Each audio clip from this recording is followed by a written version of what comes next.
તો આ હતા કોમોડિટીને લગતા મુખ્ય સમાચારો અને હવે આપણે દરરોજની જેમ આપણી કોમોડિટી લાઈવની અંદર ચર્ચાની શરૂઆત કરીશું રૂપીની સાથે। તો આજે રૂપિયાની અંદર રૂપિયાના કારોબારની શરૂઆત જે છે તે ડોલર સામે 14 પૈસાની મજબૂતાઈની સાથે થઈ છે। 14.65 ડોલરની સરખામણીએ 14.51 પ્રતિ ડોલર ઉપર રૂપિયો ખુલ્યો હતો। જો કે ત્યારબાદ 74.45ના સ્તર ઉપર અત્યારે આપણે રૂપિયાને મજબૂતાઈ સાથે કારોબાર કરતો જોઈ શકીએ છીએ। ડોલર ઇન્ડેક્સ ઉપર પણ જો આપણે નજર કરી લઈએ તો 91.1 ઉપર ડોલર ઇન્ડેક્સની અંદર પણ આપણે કારોબાર જોઈ શકીએ છીએ। તો આજે કોમોડિટી લાઈવમાં આપણી સાથે ચર્ચા કરવા જોડાઈ રહ્યા છે એલકેપી સિક્યોરિટીઝના જતીન ત્રિવેદીજી। જતીનજી, આપનું સ્વાગત છે સીએનબીસી બજાર પર। જતીનજી, રૂપિયો આજે 14 પૈસા જેટલી મજબૂતાઈ સાથે ખુલ્યો છે, પરંતુ સામે પક્ષે આપણે જોઈએ તો આપણા ભારત દેશની અંદર કોવિડના કેસીસની સંખ્યા જે છે તે વધી રહી છે, ચિંતાઓ પણ વધી રહી છે। આજે એફઓએમસીની બેઠક પણ છે, તો આ બધાની વચ્ચે તમે આજે રૂપિયાની કઈ રેન્જની અંદર જોઈ રહ્યા છો? Very good morning Zarna. જો રૂપિયાની જે ચાલ છે કન્ટિન્યુઅસલી આપણે જોયું છે ઇન ધ લાસ્ટ 1 મંથ એક ડેપ્રિસિએશન મોડમાં જે એને ટ્રેન્ડ બતાવ્યો છે। Around the levels of around 70 to 50 થી લઈને 75 સુધી ડેપ્રિશિએટ થયો રૂપી, અને ત્યારબાદ એના અંદર 75 ના પાસેથી પાછું એના અંદર એક સપોર્ટ લીધો છે રૂપીના પ્રાઇસીસે, અને હવે આપણે 74.50 અરાઉન્ડ અબાઉટ એક રૂપિયાની મજબૂતી જે આપણે જોવા મળી છે in the last 7 to 10 trading sessions. હવે આનો મુખ્ય કારણ જે બની રહ્યો છે મેઇનલી જે છે ડોલર ઇન્ડેક્સની ચાલ, ઇન્ડિયાના અંદર જે કોવિડના નંબર્સ છે ઈ, પ્લસ વેક્સિનેશનનું જે ડ્રાઈવ સ્ટ્રોંગલી ચાલુ છે ઈ, આ બધું વસ્તુનું કોમ્પ્રેઝેશન જે છે ઈ સામે જોવા મળી રહ્યું છે, અને એના વજહથી મિસમેચ જે ટ્રેડ છે ઈ પણ થઈ રહ્યા છે। હવે આના અંદર જે ઇમ્પોર્ટન્ટ વસ્તુ જે રૂપી માટે પોઝિટિવ છે ઈ છે વેક્સિનેશન। વેક્સિનેશન જેટલું ફાસ્ટલી સ્પ્રેડ થવા માંડશે અને જેટલું વાસ્ટલી થવા માંડશે ઇન્ડિયાના અંદર, એટલું જ રૂપીને જે છે થોડું ફેક્ટર જે છે પોઝિટિવ રહેશે, બીકોઝ ગ્લોબલી જે ફંડ્સ જે ઇન્વેસ્ટર્સને આવે છે એ લોકોને કોન્ફિડન્સ જે છે હજી વધતો જશે, because the rising Covid numbers જે છે ઓલરેડી થોડું પેનિક કરી ચૂક્યું હતું ઇન ધ લાસ્ટ 1 મંથ જ્યારથી કોવિડના નંબર્સ વધવા માંડ્યા હતા। તો એના પછીથી એફઆઈએસની ફંડ જે છે એ આઉટફ્લો કન્ટિન્યુઅસલી જોવા મળ્યો હતો આપણને, તો એના કારણથી રૂપી પર જે છે કન્ટિન્યુઅસલી આપણે પ્રેશર જોયો from the levels of 70 to 50 થી લઈને 75-50 સુધી in the span of 1 month. હવે ત્યારબાદ હવે જે નંબર્સ જે છે બ્રોડલી આપણે અગર જોવા જશું તો યસ નંબર્સ જે છે વધેલા છે, બટ અગર છેલ્લા હપ્તા પર 10 દિવસના જ્યારથી લોકડાઉન ને એ બધું સ્ટ્રિક્ટલી અપનાવવામાં આવ્યું છે, સ્પેશિયલી મહારાષ્ટ્ર મુંબઈ રિજન્સના અંદર, તો ત્યાં આગળ જે નંબર્સ જે છે હવે રાઇઝિંગ પેટર્ન ઓછું થઈ ગયું છે, ઇનફેક્ટ ડિક્રીઝિંગ ટ્રેન્ડ જે છે ચાલુ છે ન્યૂ કેસીસ જે છે એના માટે। હવે લાસ્ટ યર પણ આપણે એ જોયું છે એક્ઝામ્પલ કે જ્યાં મહારાષ્ટ્ર મુંબઈ જે છે એ સૌથી પહેલા લીડ કરતું હતું કોઈ બી વસ્તુમાં, કે જ્યાં આગળ નંબર્સ જે છે સૌથી પહેલા અહીંયા વધવાના ચાલુ થતા હતા, એના પછી બીજા બધા સ્ટેટ્સમાં અને બીજી બધી સિટીઝ જે મેજર સિટીઝ છે ચેન્નઈ, બેંગ્લોર, પુણે, એ બધી જગ્યા પર પછી દિલ્હી, એ બધી જગ્યા પર પછી ફોલો થતો હતું ટ્રેન્ડ જે છે। તો અહીંયા પણ એવી રીતે જ થયું છે। આ વખતે જે સેકન્ડ વેવ આવ્યું છે એના અંદર પણ મહારાષ્ટ્ર અને મુંબઈ લીડ કર્યું છે બધી વસ્તુઓમાં, અને એના પછી હવે જે ડિક્લાઇનિંગ ટ્રેન્ડ જોવા મળ્યું છે મુંબઈમાં સ્પેશિયલી અને મહારાષ્ટ્રમાં થોડું ઘણું, તો એના પછી એક્સપેક્ટેડ લાઇન્સ પર એ છે કે આગળ ચાલતા બીજા બધા સ્ટેટ્સમાં પણ લોકડાઉનના મેજર્સના વજહથી નંબર્સ જે છે ઓછા આવવા મળશે, અને વેક્સિનેશન ડ્રાઈવના વજહથી હવે જે 1 મે થી અબાવ 18 બધાને વેક્સિનેશન આપવામાં આવી રહ્યું છે, તો એના વજહથી હજી નંબર જે છે ઓછા થઈ જશે, અને મેઇનલી જે ડેથ રેટ જે છે એ કંટ્રોલમાં આવી જશે, તો જેના કારણથી રૂપીને જે છે હજી સપોર્ટ મળતો દેખાઈ શકે। Now coming to the last point which is the Fed meeting જે આજે કન્ક્લુડ થવાની છે, તો એના પછી જો અગર એ લોકોનો ડોવી સ્ટાન્સ રહે છે તો ડેફિનેટલી ડોલર ઇન્ડેક્સ પર હજી પણ પ્રેશર કન્ટિન્યુઅસલી બનતો દેખાશે, તો એના પછી પાછું આપણને રૂપીના અંદર હજી એક સપોર્ટિવ ફેક્ટર મળી જાય છે। તો મોટા મોટી અગર આપણે જોઈ લો તો રેન્જ જે રૂપીની બની રહી છે on the higher side it is around 75 as of નાઉ, અને on the lower side it is on 75, and on the higher side around about 73.50 73.75 સુધીના લેવલ્સ પાછા એકવાર માટે જરૂર આવશે। તો ટ્રેડર્સ અને પોઝિશનલ ટ્રેડર્સ માટે સ્ટ્રિક્ટલી એડવાઇસ છે કે 75 ના સ્ટોપ લોસ સાથે યુએસડી આઈએનઆર ના અંદર સેલ સ્ટ્રેટેજી બનાવીને રાખવાની, સેલ ઓન રાઇઝિંગ સ્ટ્રેટેજી વધારે ફેવરેબલ છે। 74.60 74.70 ના લેવલ્સ મળે છે ફ્યુચર્સમાં, ત્યારે સેલ સાઇડની સ્ટ્રેટેજી અપનાવો। 75 ના ઉપર એક સ્ટોપ લોસ બેસાડીને રાખો, અને નીચેમાં 74 73 70 સુધીના ટાર્ગેટ પકડીને ચાલાય ટ્રેડર્સ માટે।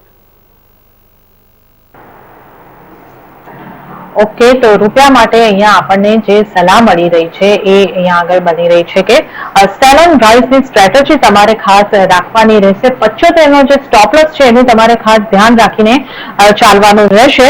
74 ના ટાર્ગેટ તમને બની શકે છે. 74.60 ની આસપાસ તમે વેચીને રૂપિયાની અંદર કારોબાર કરી શકો છો. તો રૂપિયા અંગે આપણે ચર્ચા કરી લીધી છે. હવે આપણે સોનાના કારોબાર ઉપર એક નજર કરી લઈએ તો યુએસના કન્ઝ્યુમર કોન્ફિડન્સના આંકડા મજબૂત રહેતા ડોલરમાં રિકવરી જોવા મળી. તેથી કોમેક્સ પર સોનાની કિંમતો તૂટી અને $1,771 સ્તરની પાસે પહોંચી, જ્યારે સ્થાનિક બજારમાં 47,294 અત્યારે આપણે 47,013 ની આસપાસ સોનાનો સ્થાનિક બજારની અંદર કારોબાર જોઈ શકીએ છીએ. એટલે લગભગ 0.5% કરતા વધારેનું દબાણ સ્થાનિક બજારની અંદર બન્યું છે અને આંતરરાષ્ટ્રીય બજારમાં પણ કિંમતો તૂટી છે અને 5% કરતા વધારેનું દબાણ આપણે અહીંયા આગળ સોનાના કારોબારની અંદર બનતું જોઈ રહ્યા છે. જતીનજી, સોનાના કારોબાર પર હવે અહીંયા આગળથી આપનો કેવો વ્યૂ બની રહ્યો છે? કારણ કે અહીંયા પણ જે એફઓએમસી ની બેઠક છે એના આઉટકમ જે છે તે ખૂબ મહત્વના રહેશે. તો અહીંયા આગળ આપની શું સલાહ બની રહી છે? ઝરના, અગર બ્રોડલી આપણે જોવા જઈએ તો as of now advantage riskier assets માટે છે. For example equities, crude oil, આ બધી વસ્તુ જે રિસ્કિયર એસેટ્સ છે એ બધામાં થોડું રુઝાન પોઝિટિવિટીનું છે. તો એના કારણે આપણે જોઈ રહ્યા છે કે સેફ હેવન્સ જે બી છે, જેવી રીતે યુએસડી આરઆર થઈ ગયો, બુલિયન્સ થઈ ગયા, આ બધાના અંદર એક સેલિંગ પ્રેશર કન્ટિન્યુઅસલી જોવા મળી રહ્યું છે. ગોલ્ડની અગર આપણે વાત કરીએ તો લાસ્ટ 24 અવર્સના અંદર એક રિવર્સલ પેટર્ન ડેફિનેટલી ફોર્મ થયું છે, જેના કારણથી 47,500 એક સ્ટ્રોંગ હર્ડલ બની ગયું છે હવે ઉપરના લેવલ્સ પર. જો 47,500 ના નીચે કન્ટિન્યુઅસલી હવે ટ્રેડ કરતો દેખાય છે તો હજી પણ એક રાઉન્ડ ઓફ સેલ ઓફ જોવા મળી શકે છે. અનલેસ એન્ડ અન્ટિલ આજે રાતના જે એફઓએમસી ની મીટિંગના અંદર કોઈ સરપ્રાઈઝ વસ્તુ આવી જાય છે તો વાત અલગ છે. બટ જે હિસાબથી હમણાં ટેકનિકલી ચાર્ટ પેટર્ન બતાવી રહ્યા છે એના હિસાબથી 47,500 will be a very strong hurdle on the upside. Downside જે પોસિબિલિટી છે અરાઉન્ડ અબાઉટ 46,500 થી લઈને 46,000 ના ઇમિડિયેટ લેવલ્સ છે એ પહેલા આવશે. આઈ થિંક 47,500 ના લેવલ્સ ક્રોસ કરવું બહુ ઈઝી નહીં રહે. એના માટે કોઈ સ્ટ્રોંગ ફંડામેન્ટલ અપડેટ આવવું જરૂરી છે આજના મીટિંગના આઉટકમના અંદર. ત્યારબાદ એના અંદર અગર કોઈ સેટઅપ બને છે તો યસ 47,500 ના ઉપર જ બાઇંગ ઝોન બને છે ગોલ્ડના અંદર. અનલેસ એન્ડ અન્ટિલ 47,500 ક્રોસ નથી કરતું ત્યાં સુધી સેલ ઓન રાઇઝની સ્ટ્રેટેજી મેન્ટેન રાખવી જોઈએ. 47,200 ના આજુબાજુ સેલ કરીને ચલાય ગોલ્ડને with the stop loss about 47,500 અને લોઅર લેવલ્સ પર ટાર્ગેટ જે છે એ 46,500 થી લઈને 46,000 ના પકડીને ચલાય સ્વિંગ ટ્રેડના હિસાબે. રિસ્કીયર ટ્રેડ થોડું રહેશે બીકોઝ એફઓએમસી ની મીટિંગ છે આજે રાતના. તો ઓનલી જે રિસ્કી ટ્રેડર્સ છે, જે રિસ્ક એપેટાઇટ જેનો વધારે છે એ લોકો જ પોઝિશન્સ કેરી કરે, નહીં તો અથવા ઇન્ટ્રાડેમાં પોઝિશન્સ સ્કેરઅપ કરીને નીકળી જવા. ઓકે, તો સોના માટે અહીંયા સલાહ મળી રહી છે કે આ જે ટ્રેડ કરવો ખૂબ જ રિસ્કીયર રહેશે. એફઓએમસીની બેઠકના આઉટકમની આપણે રાહ જોવાની રહેશે અને જો તમે રિસ્ક લઈ શકો છો તો તમારે સેલ ઓન રાઇઝની રણનીતિ અહીંયા આગળ સોનાની અંદર અપનાવવાની રહેશે. સોના બાદ આપણે ચાંદીના વેપાર ઉપર પણ નજર કરી લઈએ તો ચાંદીને બેઝ મેટલ્સની તેજીનો સપોર્ટ મળતા સ્થાનિક બજારમાં ભાવ 68,300 ની પાસે પહોંચ્યા તો વૈશ્વિક બજારમાં ભાવ $26 આસપાસ કરતો કારોબાર આપણે ચાંદીની અંદર જોઈ શકીએ છીએ.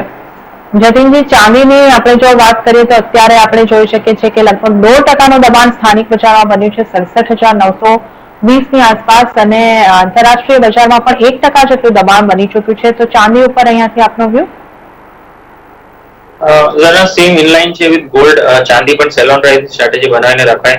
68,500 ના લેવલ્સ જે છે ઇમ્પોર્ટન્ટ રેઝિસ્ટન્સ પોઈન્ટ છે, તો ત્યાં આગળ તમને લેવલ્સ મળે છે ત્યારે સેલ ઓન રાઇઝની સ્ટ્રેટેજી અપનાવો. ઓલરેડી 1000 પોઈન્ટ છે જ્યારે આપણે શો પર ડિસ્કસ કરી રહ્યા છે.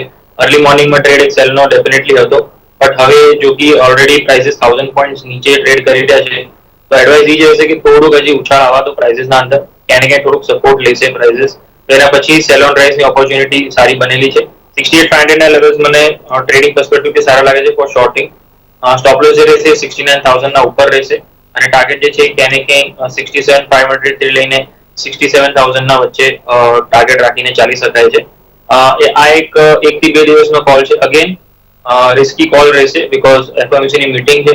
તો ઓનલી રિસ્કી ટ્રેડર્સ લોકોને જ એડવાઇસ છે કે આના અંદર ઓવરનાઇટ પોઝિશન કેરી કરાય. જો નોન રિસ્કી ટ્રેડર્સ છો તો ઇન્ટરડેમાં પોઝિશન સ્ક્વેર કરી લો અને સ્ટોપ લોસ સ્ટ્રિક્ટલી ફોલો કરો. ઓકે, તો અહીંયા આગળ સોના અને ચાંદી બંનેને માટે જે સલાહ બની રહી છે કે હાલમાં આ રિસ્ક બનેલું છે, તમે રિસ્ક લઈ શકો છો તો તમે cell on rise in strategy અપનાવી શકો છો. તો ચાંદીની અંદર પણ સેલ કરવાની સલાહ 68,500 પર ટાર્ગેટ 68,500, સ્ટોપ લોસ 69,000 રાખીને ચાલવાનું તમારે રહેશે. તો આ સાથે આપણે પ્રેસિયસ મેટલની ચર્ચા કરી લીધી છે અને કોમોડિટી લાઈવમાં સમય થઈ રહ્યો છે એક નાનકડા વિરામનો. અહીં લઈશું એક નાનકડો વિરામ અને ત્યારબાદ આપણે મેટલ્સ અંગેની ચર્ચા સાથે આગળ વધીશું.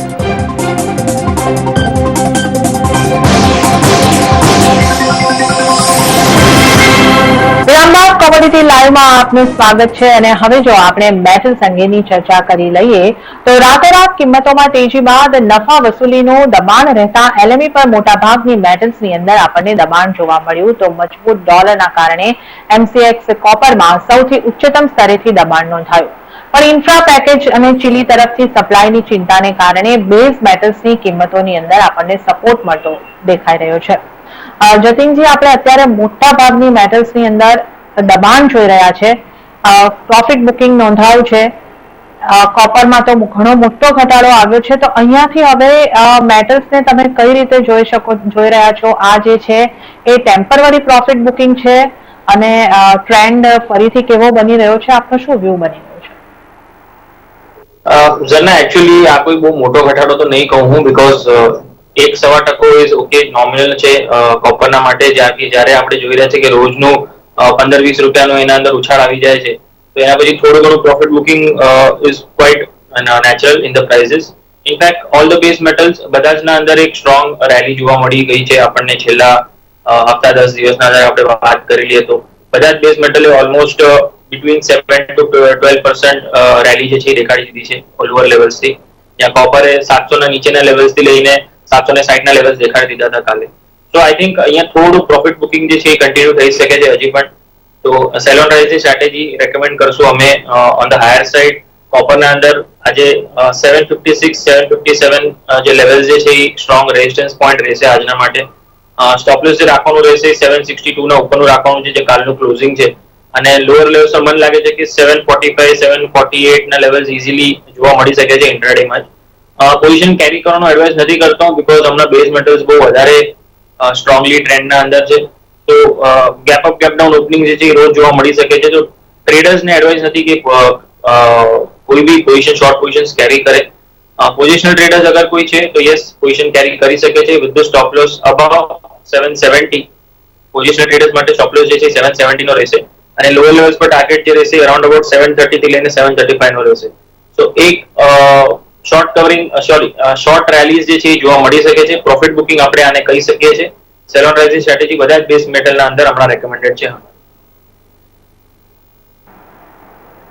ઓકે, તમામ બેઝ મેટલ્સની અંદર સેલ ઓન રાઇઝની સ્ટ્રેટેજી હમણાં આપણને સલાહ મળી રહી છે. ખાસ કરીને કોપરની વાત કરીએ તો કોપરની અંદર તમે વેચવાલી કરો 756 થી, સ્ટોપ લોસ 762 નો રાખો અને ટાર્ગેટ જે છે તે 746 નો રાખીને તમારે ચાલવાનું રહેશે.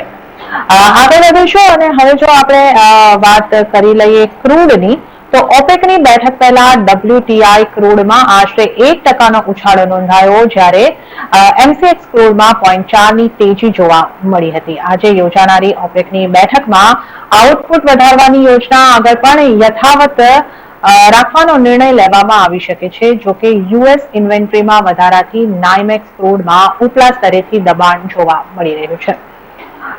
નાઇમેક્સની અંદર દબાણ જોવા મળી રહ્યું છે અને આજના કારોબારમાં આપણે જો બ્રેન્ટના ભાવની ઉપર નજર કરી લઈએ તો $66 આસપાસ આપણને બ્રેન્ટની ઉપર લેવલ ચાલતા દેખાઈ શકે છે. તો આ આખી ક્રૂડના વેપારની અંદર આપણને સ્થિતિ બનેલી દેખાઈ રહી છે. જતીનજી, હવે જે છે ખાસ આપણી જે નજર છે એ જે આ ક્રૂડની અંદર વેપાર છે એમાં આપણે જે આજે પોઝિટિવિટી સાથેનો વેપાર જોઈ શકીએ છીએ અને હવે ઓપેક પ્લસની મીટિંગ. તો હવે અહીંયા આગળથી આપને શું અપેક્ષાઓ છે અને આગળ ક્રૂડને માટે કઈ રીતની રણનીતિ બનાવવી જોઈએ? ઝરના, લાસ્ટ એક હપ્તાથી પ્રાઇસીસ ક્યાંય ને ક્યાંય કન્સોલિડેટ કરી રહ્યા છે લોઅર લેવલ્સ પર.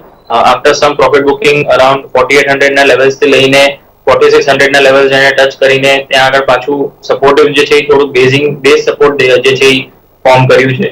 અને આ બેઝ સપોર્ટ ફોર્મ કર્યા પછી થોડું એક માઇનર બ્રેકઆઉટ જે છે જોવા મળી રહ્યું છે આજના દિવસે. તો અમારી એડવાઇસ એ રહેશે કે સેલોન રાઇઝ કરતા અહીંયા બાય ઓન ડિપ્સની સ્ટ્રેટેજી મેન્ટેન રાખો, બીકોઝ ક્યાંક ને થોડુંક એક રિવર્સલ જે છે એ ડેફિનેટલી ફોર્મ થતું દેખાઈ રહ્યું છે ચાર્ટ્સના અંદર. લેવલ જે છે ઇમ્પોર્ટન્ટ જે છે અરાઉન્ડ અબાઉટ 4670 થી લઈને 4680 ના છે ફોર રીએન્ટ્રિંગ ઇનટુ ધ પ્રાઇસીસ. અગર મિસ આઉટ થઈ ગયું છે તો ક્રૂડના પ્રાઇસીસ કોઈને બાય કરવું હોય તો સ્ટોપ લોસ જે બનાવીને રાખવાનું છે 4640 ના નીચે બનાવીને રાખવાનું છે. સ્વિંગ લો જે છે કાલનો સ્વિંગ લો છે 4640 અને હાયર લેવલ્સ પર અરાઉન્ડ અબાઉટ 4740 4750 ના લેવલ જે છે પહેલા અચીવ થતા દેખાશે. તો બાય ઓન ડિપ્સની સ્ટ્રેટેજી મેન્ટેન રાખીને ચાલવી જોઈએ ક્રૂડના અંદર. એઝ આઈ સેડ બિફોર કે રિસ્કિયર એસેટ જે છે હમણાં ફેવરેબલ લાગી રહ્યા છે લાઈક ઇક્વિટીઝ અને ક્રૂડ ઓઇલના અંદર બાય કરીને ચાલવાની એડવાઇઝ છે.